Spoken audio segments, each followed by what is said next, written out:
Good day, my name is Ruben Subarbaw. So we're going to solve frequency distribution and central tendency in this given and group data. So first, yung button na is find the range, which is the highest and the lowest.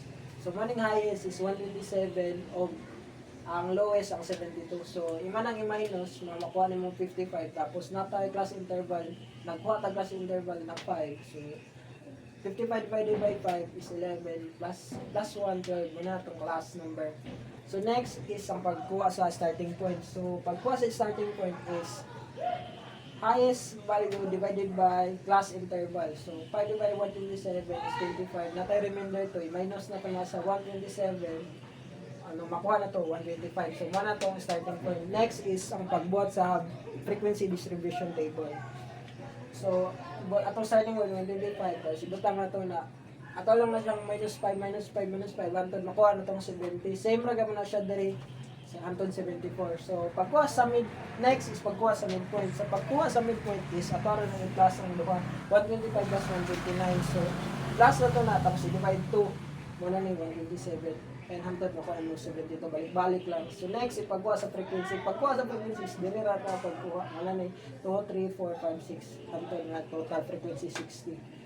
So next is pagkuha sa cumulative frequency. Pagkuha sa cumulative frequency is ibutan na diretso na mo diri tapos i-minus ra na 60 minus 2 58 minus 1 na so on.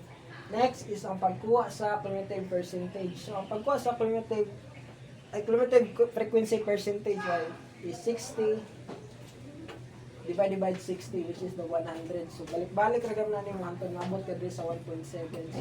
So, next is ang relative frequency. So, ang pagkuha sa relative frequency is imaragam ng total frequency divided by frequency. So, 60 divided by 2 is 0.03.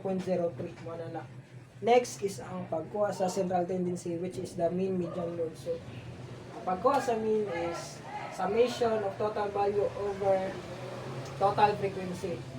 So, ang pagkuha ni is i-plus rin mo tanan mo yung makuha yung 6,060. Tapos, ang total frequency mo yung 60. So, 6,060 divided by 60 is 101.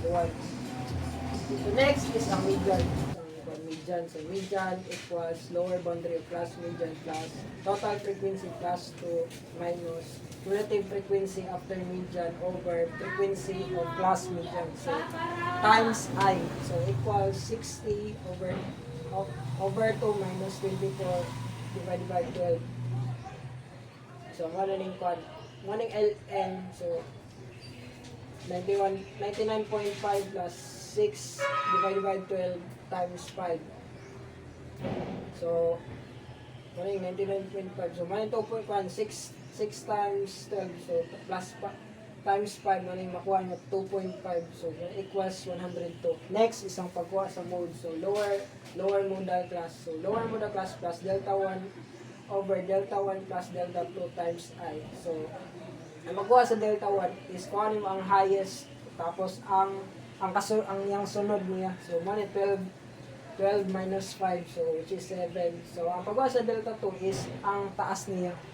12 minus 8, manay 4. So, manay siya kan 100 plus 7 divided by 7 plus 4 times 5. So, manay 100.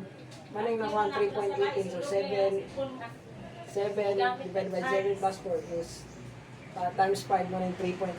So, equal, manay tanay 103.18.